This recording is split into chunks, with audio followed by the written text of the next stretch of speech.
Hey guys, welcome to the Dating Don't. This is Tristan. I'm Isadora. And we are going to be telling you today about my first date. That's what this is, right? What do we? Yeah, it's My your first date. No, okay. Your second date. Oh, my Gosh, second shit. date. Oh, well, whatever. I'm not changing anything. We're keeping this. So we're doing this a little bit out of order because we're still kind of hashing out the Movie magic. the logistics. Things are not happening in, what is it, chronological order? Chronological order, some sort of thing, yeah. There's the man behind the curtain, and he's just kind of pulling levers and bells and whistles. Doesn't matter. Today, the second date that I did with Claire. That's what her name isn't, but that's what she said her name wanted to be. Did she say why? I don't know. Like, why she named Claire, or... Yeah, like why she picked Claire. I think I asked her, I was like, do you want a pseudonym? And she's like, yes. I was like, what is it? And I'm like, Claire. And I thought initially it was a Doctor Who reference, but that's Clara, not Claire. So I was close. She seemed like someone who was into Doctor Who, so that was kind of my initial guess on that. Yeah. Since this is like the first time we've done this, even though this is date 2 for me, I'm trying to think like what is the best way of us sort of like figuring out our order of operations. Well, okay. Well, I guess I'm like curious because I haven't actually talked to you about your second date yet. So like, where'd you meet her? Okay, that's a good start. Right? Yeah. Right at the beginning. Let's start at the beginning, in fact. So, which dating medium platform did you extend your... So I met her at a bus stop. Nice. I just walked up to her and I said, hey, do you want to talk about your feelings? And she said, like, please go away. And then it just kind of all transpired from there. No, I found her on OkCupid. She found me on OkCupid, I think. Okay. So did she send you the first message? I probably send the first message because I just kind of blast out this very pithy, generic question out to everybody, and that's my introduction. Yeah. It's a very good introduction. Side note, I'm getting Pocky chocolate all over my hand. It's the best part! Yeah, that's the best part of this radio broadcast, is telling you about the foodstuffs on my hands. Speaking of. Sticky fingers. Yeah, no, she got in touch with me on OkCupid.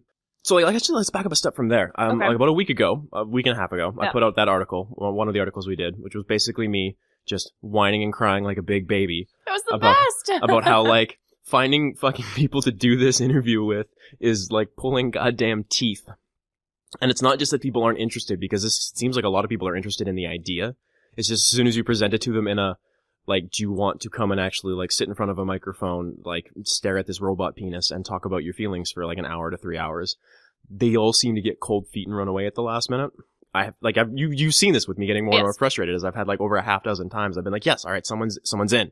I mean, it's been hard for me to, like, watch this because you were the very, like, I think I said in my most recent post, too, that when we first were gonna do this, my reaction was like, who the fuck would do this? And you were basically like, who the fuck wouldn't do this? This would be amazing! And then to watch... Everyone wants to talk about their feelings! To watch your, very beautiful optimism kind of just be, like, brutally rebuffed and, like, thrashed from front to back was a little hard to watch. Just drained from my heart. Yeah, pretty much. Yeah, but... Whoops. A good thing that article did. Don't break the microphone. I'm sorry. A good thing that article did is I sort of explain in some level of detail, like, what it actually takes. It's like, no, like, I'm not just gonna, like, have you record on a phone in the middle of a coffee shop. Like, that's not, like, we want people to be able to listen to this and do it proper. I have a, like, suspiciously good audio recording setup in my apartment. I think you can attest to this, Izzy. And so, like, we're gonna, like, do this in my... You just rolled your eyes at me calling you Izzy, didn't you? I did. I can't help it at this point. It's fine. I think Izza is, like, a lot better if you're gonna have to shorten things down. Izza sounds... It sounds forced. It sounds badass. Izza sounds forced. It does not. Okay, anyways, Izzy. Anyway. Yeah, so, like, that's not why you got... That's not the part of your post that got people to do this. You know that, right? Really, I thought it was it was a good explanation of the idea that, like, okay, like, you're like, this is what's going to be required of people actually doing this, and people are it's like, yeah, that doesn't seem that fine. He's probably not a murderer. No, that's not at all.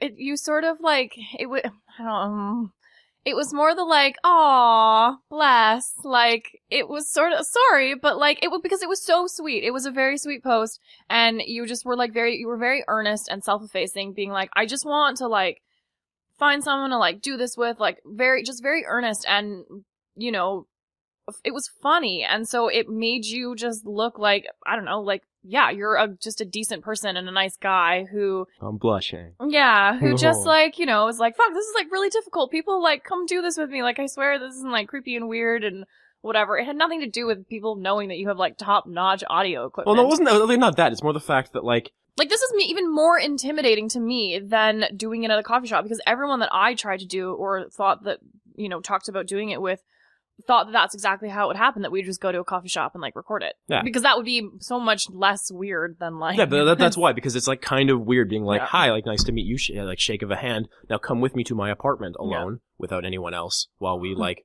talk about our feelings and our emotions. Stranger danger. Yeah, like, this is the definition of stranger danger. I am the definition of the person, like your parents said, like, don't go into that man's van. I'm also grateful that my dates were okay, because, movie magic, that, like, my dates were over when you publicly announced that people were showing up to my door.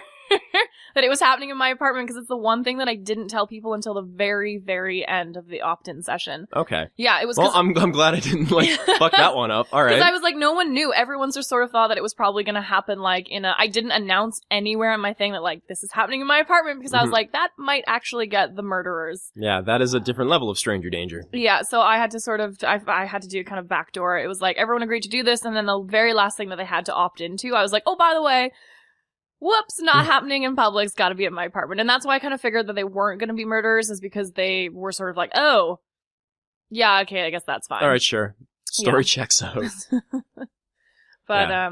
okay. Anyways, back to the story at hand. So Claire, she got in touch with me on over OkCupid and said, yeah, like, I went to your site. It seems interesting. It seems funny. Like, I'm totally interested if you're still looking for someone to do that. And yeah, I said, like, sure, let's meet up at such and such a time at a coffee shop. We can go from there. If you have any questions, we can kind of figure it out from there. So we met up at the coffee shop. Oh, you did do the coffee thing first. Yeah. Okay. Just like, I feel like that's a good way to do that. Right, okay. That actually didn't happen for my first date. Yeah. But we'll talk about that when we already talked about that. What are you talking What about? do you mean? There's no man behind the curtain. Sequentialism. Yeah, so Is I that met a her word? I met her. Sequentialism? Sequentialism? Now it's a word. Okay. I love making up words. So I met her at the coffee shop. Yeah. She actually had a friend with her. Okay. I talked to both of them. I guess it was sort of like a backup in case I was like a 55-year-old man. Yep. With like a bag. Totally legit. Yeah. Talked to them for like 5 minutes. She didn't have a ton of questions. I was like, yeah, I live not too far from here. We can go set it up. Like, if you're cool with that. And she's like, yeah, sure. That's good. Did the friend come for the setup? No, I invited him in case okay. like I made her feel more comfortable. But she's like, no, he's just kind of here. Was it a guy? Oh, it was a guy friend yeah, too. yeah. Oh, okay. There was a guy friend that was there, and Yeah. just to make like sure everything was on the up and up. Tickety boo. Yeah. Which is like when you stuck around every once in a while for mine. Yeah, gotta make sure that the guy doesn't come in and is just like, oh, cool, this is my knife collection. Yeah. Sit down. And for me, it was more important that, like, someone else other than me has laid eyes on you and will be able to pick you up in a lineup. Yeah. It's like, I've seen you. If it comes down to it. Basically. So she came over. Yeah. We went through the entire interview process. So this is not the first time I've done an interview. This was obviously the second time I've spoken with one of the people. So I had a bit of a baseline for how this is supposed to go. Okay. It's weird because she's gonna be like probably listening to this. I would imagine that she'll hear this. She was a very sweet girl. She was like a really nice girl, and I'm like super happy that like she was willing to come in and do this. It was definitely the more difficult of the 2 interviews I've done so far. Oh, okay. How come? The point of this is like getting past that first stage of like guarded interaction. It's supposed to sort of like open people up and be like, this is some like kind of like personal shit. This is kind of like difficult. Like there's like opening yourself up a little bit to a stranger. Yeah. And I felt like Claire had a very hard time doing that. Oh, interesting. Okay. Yeah, I felt like she was a little bit shy, a little bit hesitant to do this, and a little bit like unwilling to sort of really go there. Really go there. Yeah. So do you think it was an unwillingness to really go there, or that she just didn't really have like, because not everyone has gone through like really tough, awful things. I mean, it's coming to all of us at some point, but like not. Sorry. The door knocks for us all. Or that perhaps there just wasn't, so she didn't have a lot of those stories. Maybe that's entirely possible, Okay. but it's just like everyone's got feelings, I Yes. guess. Like no one's a full robot. Yeah. And it was much shorter. Like I think you can attest that these interviews normally take Forever. like charitably 2 hours, maybe like usually 3 seems to be like a pretty even amount. My first I want to say was a little over 2.5. Yeah. This one I think we capped off at like just under an hour 30. Well, you know what's interesting, though, is that the original experiment is only supposed to be 45 minutes. Like, you're actually supposed to do, Yeah, but it's because like you're almost sort of like skipping a bunch of them. Like, well, it's, okay, well, because it's weird. Like, I finally read the actual, thing way too late into it. But each section, because they're grouped in, it's 8? 36 times There's 3 sections. There's 3 sections? Yeah. Yeah. 12, 24, 36. 12 questions, 3 sets of them. Yeah, and so you're supposed to have 15 minutes per each set. And basically you're just supposed to try and get through as many as you can in 15 minutes. So it's not even necessarily that you answer all of them, but I'm like, shit, some of like the answers took 15 minutes just for one question. So it's weird. I wonder even how effective those 36 questions really are when you actually have a 15-minute timer per each section. I don't know. But yours was almost on par with kind of like how it would normally take. I guess. So is that 45 minutes per person? Is that how it's supposed to be? No, 45 in total. Like, okay. Yeah, like each section you sit down, 15 minutes, here's your section, you ask each other the questions, moving on. Yeah. That's interesting, because one of the questions themselves say, like, take 4 minutes. And so if you take that, like, to answer a question, and if you use that as a sort of barometer, then they're expecting, like, at least, like... It's a minute, and for that section, then it's like, a minute a question. Although talking for a minute is a long time. But I think it's not. It's really not. Well, because, you know what, the questions can be answered very simply. Like, you know... What is one of them? Like, whose death would disturb you the most or something? You can just be like, person X. Yeah, like, done. oh, of course. Yeah, no, that guy. Yeah, done. Moving on. But I think probably what you noticed in your first one and like all of mine were kind of, no one was really satisfied with just that. It's sort of like, okay, well, yeah, talk like about there's more to this. There's something like, I can't just sort of like say a name and be like, now it's your turn. Now it's your turn. But you could do that. Like if you're sort of on a time you're limit fucking and robot. you're like, let's go. It's like this person, that person, moving on. Then it's almost sort of like a weird emotional Rorschach test. Well, a little bit. And it's kind of like, what's the point? And I think that's why we didn't, or I didn't even consider, doing it like that, because it just seemed, what's the point? Like, you're not really gonna, maybe we should have, because I just was like, you're certainly not gonna feel anything for somebody when you only have these, like, super snippy, happy half answers. Yeah. Things, so. You're just gonna feel, like, emotional blue balls or something. Yeah. Back to the date itself. Like, she was a very sweet girl. Nerdy girl, which is, like, that's something I'm interested in. I was like, that's your jam. Yeah, I'm a big dork. I'm a huge nerd myself. The hardest thing I've had to do so far is when I'm like inviting people over is just like, I love my apartment to death. My apartment is badass. It's in a great place in the city that we live in. Yes, it's whatever city that might be. But like you walk in, you look to your right, there's a bookshelf that's full of board games. Like, and not like fucking Clue. Like there are some deep cuts on that board game shelf over there. Oh my god, you have Power Grid? Power Grid's awesome, right? I love Power Grid. And Power Grid's not even that crazy a board game that I got over there. Feeling like some badass, like, oil tycoon. Like, yelling about the price of fucking coal. Like, cause someone's artificially raising it. Yeah, getting pissed off at your friend for artificially raising the price of uranium. Fuck that guy. Cause you're using an inefficient fucking, it's awesome. Get your power game on point. Fuck. Anyway, yes. But yeah, like, every person I've had come over has, like, that's the first comment, like, wow, you got a lot of board games. And I'm like, yes. Yes, I do. Why, yes. We sit down and I've got like a table sort of like set up in the living room area, and they look to the left and they see not 1 but 2 televisions, and not 2 but 4 different video game consoles. My PC. Oh, is that what those are? My PC is a huge stacked monster that I built myself. There are multiple monitors. I have a whole shit ton of audio recording equipment all over the place. Yes, you're very amazing and nerdy. But that's like, it's very sort of like telling, I guess. Like when you come and you sit down, you're like, okay, yeah, wow, this person's just a big fucking dork. Right. And like that's kind of a hard thing that I've had to do, because I don't know, like everyone's private space is sort of like a safe spot. It's sort of like, this is where you spend most of your time. This is where you feel most comfortable. And it's a little bit weird, like bringing a stranger into that. Like even outside the confines of this interview, this project, like I'm sure there have been times in your life you have brought a stranger over to your home. And I'm sure there's sort of like a moment, well, not a stranger, calm down over there, stop rolling your eyes, but... it was more like, of course I brought strangers into my home. Okay, so you went the other direction, even better. But it's just like, you bring someone in there and it's almost sort of like you're showing like a part of yourself. Yeah, like my apartment is totally my safe spot, like it's mine, it's very like, well, these are all the things, but... Super neat and organized, you got books everywhere, it's very serial killer chic. Oh, absolutely, yeah. Yeah, and then so like she came over, yep. we sat it down, and we started asking questions, and kind of right probably from like the first couple of questions I knew this was going to be a bit more difficult. Yeah, because I was getting sort of like to the point answers, like 1 or 2 sentences at the most, just kind of not like digging into it, which makes it more difficult for me. Like that makes it a lot harder for me, because I'm trying to like put a lot into it. Like I'm trying to keep it animated, like trying to like be open, but sort of like have like, I'm trying to bring more energy to it More, to sort of yeah. see if she can start bringing And more just energy to to it as draw well. someone out of like, yeah, absolutely. Yeah, and it's sort of like all of a sudden, like I feel like you're splitting up your attention a little bit, because it's not just like you're answering the questions, it's also like you're answering the questions and trying to get her to answer hers and trying to sort of get a bit more detail out of it.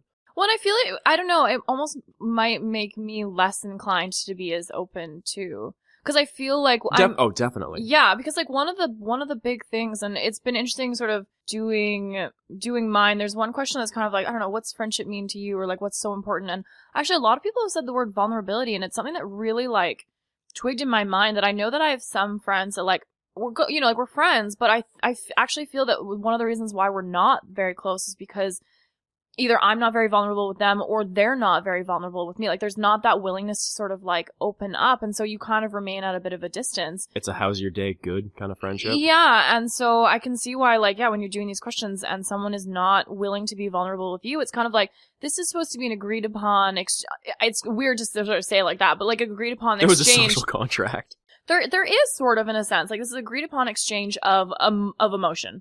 And if someone is kind of not, it's sort of like, well, maybe I don't want to be as open, like, to you. Not even just from, like, no, I'm not going to, but just kind of like, clearly maybe it might not be welcome, or because you're not, like, because the other person isn't comfortable perhaps being as vulnerable, that maybe, like, you don't think that you're, sorry, just getting a pocky here, that you don't think that your answers are going to be well taken care of, I guess. Like, the point of this is to, like, sort of show yourself a bit and to learn a bit about someone else. And so, like, I think that doesn't come so much from just the questions themselves, but sort of from, like, the response to it and sort of, like, the next thing after answering the question. Well, that's the thing. It's not even, like, the one that you answer. It's just trying to make the most of your answers. You know, just being like, yeah, one word answer isn't enough. Let's make the most of it. It's like, we're here. Let's just do it.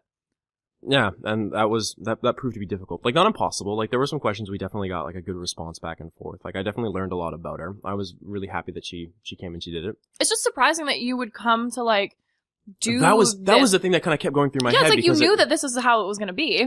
Because you could, like, I think she was a very complicated person, because she was willing to come and she was willing to do this, but at the same time, it seemed somewhat very out of character from the admittedly little I knew about her. Mm-hmm. But it seemed very out of character for her, but she was willing to do it. So there's something really interesting about that. I wish, like, we kind of had a chance to, like, break into that a bit more. But, like, for whatever reason, we really didn't. And you might not even be able to. Like, it could just be something be like, that you would never be able to break through to that, because maybe, yeah. Yeah. I don't know. It was an interesting failure of a date, of an interview, I guess you could say. Yeah, so I guess, like, you didn't really feel that sort of, not a big connection, I guess, afterwards. It's hard, it's, like, mean to say it, but, like, not especially, no. I know, well, okay, and I mean... She's a cool person. I would I would definitely, like, hang out with her for, like, a drink or something like that. But, like, there was an emotional incompatibility, I guess you could say. Well, and I want to sort of, I feel like one of the things that I think that this project, I know that I think you and I have talked about it, and I really actually talked about this with, I think, my fifth date person, but, how we don't always necessarily have to, like, feel things for people, even on, like, a connection, just even like I want to be your friend afterwards. Like, I'm not gonna lie, I'm not entirely sure why there always needs to be that sort of expectation afterwards, but, like, it's okay to just be like, yeah, wasn't there, or didn't feel it, or wouldn't even be friends, because we're just not, like, and I think that's fine. Like, 36 questions later, you're like, okay, well, figured some shit out. Yeah, cool. Like, it was nice to meet you, and, like, that's okay. Like, we no longer have to be, like, obligated to kind of, whatever, because... Figure this out in any, like, further depth. Yeah. Like, we've had it figured out, I guess. Like, you're not obligated or expected to kind of, like, be attached to everyone that you meet forever and always, especially if it just doesn't work. Like, that's always kind of difficult. Like, I don't know if that's, like, in general or just for me, but, like, you want to hang on? Not that I want to hang on, like, to everyone, but I feel like I have a problem, and it's gotten me in a lot of trouble in past relationships of, like, not wanting to hurt people. Okay. And by doing so, like, I omit certain things, or I tell white lies, or, like, I don't, like, say the things that I probably should be saying, and that just ends up being a way worse thing further down the road, and, like, ending up hurting people probably far worse. Like, in terms of friendships, or... Like, friendships and relationships, I would probably. Like, more relationships than friendships, honestly, but, like, just holding back on saying when I should say something, or just, like, not, like, telling the full truth on something because I knew it would hurt her or something like that, and just, like, having that all eventually come back to be a horrible thing in the end. And I think that's sort of indicative of like the fact that like I don't know. I have a hard time saying to someone like upfront like I don't want to date you. I don't think you're the right person, because like that's kind of like it's tough. It's not easy. Tough. Like it's necessary, and I'm getting better at it, but it's tough. It's really fucking difficult. Well, honestly, like just the other day I had a friend who, you know, there was some guy who was like kind of sweet on her, and he sort of asked her out, and she's like, "Oh God, like what do I do?" And like I ended up sort of like helping her kind of draft something together, basically. But put together a first draft response. Yeah, first draft response. It effectively is just like, you know what, like that's really awesome, and like thanks for whatever, but like, you know, I'm just not interested, and you know, see ya at that thing that we both now have to see each other at for whatever. And you know, it's awkward and it's uncomfortable because I think the gut reaction is to be like, oh, like maybe sometime. Yeah, sure, just really busy, because it somehow seems easier that way, but really like kind of what people want is for you to just cut them loose so that no one has to agonize or think that there maybe is whatever. So she ended up sending this thing, and he just responded back being like, thanks for the honesty. Like, see you next week. And it was like, done, you know, like, good. We can all just kind of like, everyone was nice, and we can all just move on from the situation. I mean, it's all easier said than done, but... When I was like just like casually seeing people like a few months back, like the hardest thing to do is when you realize they're sort of just like, I think like this isn't gonna go anywhere, and so you have to like make that call or like do that, like hang out with that person, sort of just say like, I think we should like stop this. And it's weird because it's such an arbitrary decision too. Like it's not like you have like one moment. It just kind of like it kind of builds when you're just sort of casually seeing someone that 2 months in you're like, you can't really pick out the date that it happened on when you were like, can maybe hang on for a few more days just to like see, but it makes almost sort of like a light switch moment into something that's actually sort of like a bit of like a thought out, drawn out response. Yeah, it's more like dimmer switch is kind of like slowly going until all of a sudden you're like, whoops, now I gotta closing time. Yeah, and of course when things like aren't necessarily all that bad, you're like, well maybe like I don't know, I can just sort of it just gets messy, but. I feel like we're both just like talking about past relationships at this point. I don't know. I'm actually like decent at the cut and dry thing, which is kind of an issue, actually, to be honest. I find that kind of lands me in. I'm not of the let's be friend afterwards ilk. Like it confuses me. I'm a bridge burning. So look, okay, I got a hypothetical question for you. Okay, yep. Let's say you met someone, you like them, you find out that they've had a couple past relationships. Obviously, like that's shocker. Like, oh my god. And he is good friends with all of his exes. Is that is that a good thing? Is that a bad thing? Does that elicit no response from you? To me, it depends on the relationship, because like I know that there are still a few exes that I like talk to, and I know. I mean, it's tough because it's like I know my own feelings towards them and what I, you know, like how it's dead or how it's not going to happen again, or maybe I'll always love them. Who knows? But you know, I know it's just never going to work, and. Nah. I think it's like, honestly, to me, it's like a case-by-case kind of thing. I just know, like, when I'm not in relationships hardly ever. Like, I'm just not in them. You're a cat lady.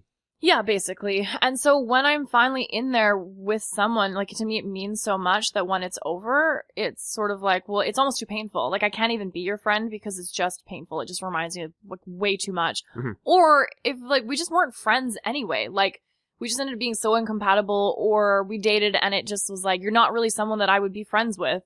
Why do we need to, like, I think it's just that there's some sort of, like, societal, like, it just looks better. I'm, like, air quoting. It looks better in order to, like, always be friends with your ex after, but... It makes you seem more, like, emotionally grounded and chill, and, like, that's another thing. But I also don't know if that necessarily means that you're, like, emotionally grounded. Isn't there something to be said for being like, this was painful, and I'm now not going to keep, like, hurting myself. I'm not going to put a smile on just because apparently that's the socially acceptable thing to do. Absolutely, especially if someone was like, I don't know, especially if it was like a bad relationship or someone was hurtful to you or all sorts of other things, just to kind of like put on a face. Like I almost think there is a different kind of maturity level or a different kind of emotional thing to be like, this was bad for me, I no longer do that thing. Or I've now moved on. Or not even that it was bad for you, it's like this was hard for me. Hard for me, yeah. And so like I wish you all the best. I hope you have a long and happy life, but like I'm not going to be in it, so I'm just going to, like, fucking tip my hat and walk in the complete opposite direction forever now. It's just kind of like, I now move on. Like, that's okay. Like, we can acknowledge that this was a thing that we had, and then we'll just sort of move on. Peace the fuck out. Yeah, like, let's just sort of get on See you in the funny pages. Especially because, I don't know about you, but it seems like some things never end. I don't know. Like, I've noticed with my past relationships that there's usually, for a few of them, there's still always kind of something there. And I just feel like that puts everyone in kind of dangerous, you mean like in that way? territories. Yeah, no, I get that. Like, I've had a couple serious relationships. Yeah. Like, they're never gonna work, obviously. But, like, I'm always gonna, like, love them. Like, that's just the way that works. That's just how, like, the human brain is wired. That's not anything new or different or crazy. But, yeah, no, like, those relationships would never work. But, like, if you were to see them, like, I feel like that's sort of like a... Like, maybe, for me, it's maybe time will change that. Maybe, like, 5 years down the road, I could see, like, the girl I dated for 5 years and we could, like, go for a drink and just be like, yeah, like, I'm glad to hear you're happy. And I'm like, that sort of thing I'm great with. It's the, like, continual, constant contact. It's like, sure, once every, like, year or so, like, checking in, be like, how are things? Great. Like, that's awesome. But just kind of like, let's be friends. It's like, I don't...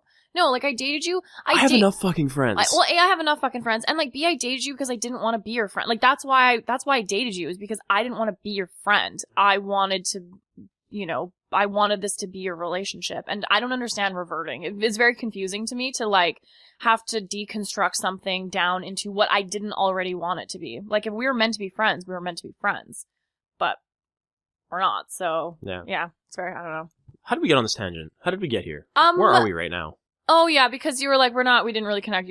Claire and you didn't just sort of like, kind of connect all that well, so. I guess so, like, I'm trying to think of, like, what else I really have to say about the date, other than, like, she had some interesting things about her. She liked to travel. She was a very travel-heavy person, which is always, like, a cool thing. I think she's planning on going traveling again soon, and I hope that she has a good time with that. I wish her all the best. Claire, if you're listening, like, I wish you all the best in your travels. I think it was a lot of fun hanging out. I don't think there was necessarily, like, a specific connection there. Yeah. So what I think we're gonna do with this is gonna be like the podcast part, but I think also after this we're gonna just put up a lightly edited full interview if you're a masochist and you want to listen to the entire thing from beginning to end. I don't mean masochist as in it was terrible. I mean masochist as in it's like long. It's just sort of long. Like, this is almost... Well, it's the shorter one so far, so... This is the shortest one by far. Like, this is sort of, like, proof positive that, like, there are some of these that are going to be a little bit fucking hard to get through. But this is... I think it's less intended for someone to sit down and listen to all of it than it is almost to sort of us to, like, show our work. Yeah. Yeah, this is us, like... This is us writing our answers out, so to speak. This is us showing that, like, we're not just making this up as we go along. Could you imagine if we... That'd be fucking rad. How badass would that be? That would be actually, like, kind of funny. Just, like, make up all these people that we, like, supposedly went on all these dates with. Just pull up the mask, and it's just like, no, this is just one person. I'm just doing both our voices right now. That's it. This is just me alone in a room. and I'm not actually even here. Yeah, you're just a figment of my imagination. That'd be pretty awesome. Got a real Fight Club all of a sudden. We're gonna... I feel like this is weird because this is actually like the second date podcast, and so like people probably already know this shit by now. Well, no, but like maybe someone is, I don't know, hello out there on the internet, but maybe someone is just new. Maybe this is the first one they've listened to. Yeah. So, thanks for listening. If anyone is listening to this, oh my god, that's so weird. Apologize for everything. I'm so sorry. Yeah, we're gonna find a way, probably like a link or something to the content in this podcast that will have the full interview if you're crazy enough to want to listen to all of it. Yeah, and we're gonna keep putting up our bi-monthly articles, and we're gonna keep putting out content, throwing out information on this. You should have your second date come out around the same time as this or sometime after. I don't think we've fully hashed out how we're gonna be doing the audio release yet, but by the time this actually comes out, we'll probably have that shit figured out. Yeah. This is very ad hoc. We don't really know what we're doing. We're millennials. We don't think things very far. Yeah, we're trying. That's what you can say about us right now. We're doing our best, goddammit. We're trying. Get off our back, internet. Yeah. Anyway, well, that's the dating don't for this week. Yep. This is Tristan. I'm Isadora. We'll see you kids on the flip side. That's my catchphrase out. Oh, that's my exit. That's my exit strategy. Do you like it? I think you just turned on your Is that voice automated? Did you just turn that on by accident? No. Oh. That's apparently my TV just sends ads at me. Oh, that's intermittently. creepy. The future is terrifying. It is right? terrifying. Yeah. On that note, the future is terrifying. See you guys all again next time. Peace out.